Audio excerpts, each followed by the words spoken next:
Բարի երեկո, այս ուշ ժամին, այս ցուրտ եղանակին մի քանի վայրկյանով, մի քանի րոպեով ստիպված եմ իմ բնակարանի բալկոնից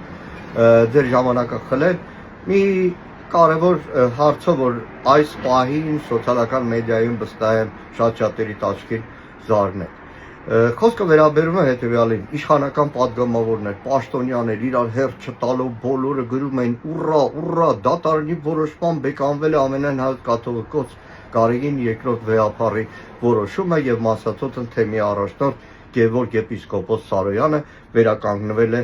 իր պաշտոնին։ Մի քիչ տարօրինակ էր առաջին պահից, չէ՞ որ ասում էի լավ, ամսի 15-ին էր,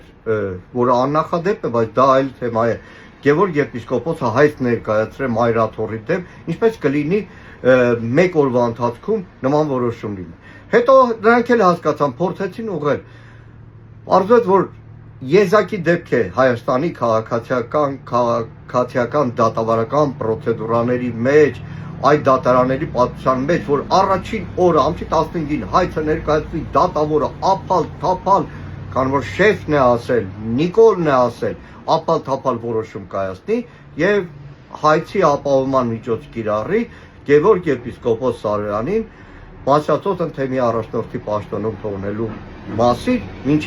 վերջնական դատական ակտի կայացումը։ Նախ որ իրավական առումով դա ինքնին խայտարակություն է, դա այլ հարց է։ Բայց կա այստեղ մի մարդկային բարոյական մի խայտարակ բան։ Հայցը մայրաթոռի դեմ, որ մասյատոցն թեմի առաջնորդի պաշտոնում մնա Գևորգ եպիսկոպոս Սարոյանը, հայցը ներկայացրել է Արման Վոլոդիայի Սարոյանը։ Իսկ գիտեք ով է դա։ Գևորգ եպիսկոպոսն է, երբ որ մինչև օծումը կրել է անուն, իսկ հոգևորականների համար դա հայտնի է, օծումից հետո իր ավազանի անունը իրենցը չէ։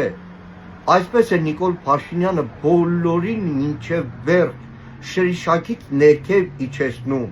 մեկին ծնկեցնում եկեղեցում, ԱԱԾ-ականներին, ոստիկաններին հազարներով փողոցներից տուն չի թողնում գնան, իսկ եպիսկոպոսին, որը պետք է հպարտանար իր անունով, պարտադրում դատարան դիմել իր ավազանի անունով, որից արդեն պետք է հրաժարված լինել։ Նա պետք է շարունակեր մնալ Գևորգ եպիսկոպոս Սարոյանը, բայց Հայաստանն է, աննախադեպ են ասում ՔՊ պատգամավորները քիչ առաջ, իրոք աննախադեպ այսպիսի արժեզրկում ու բարոյազրկում։ Լավ լինի։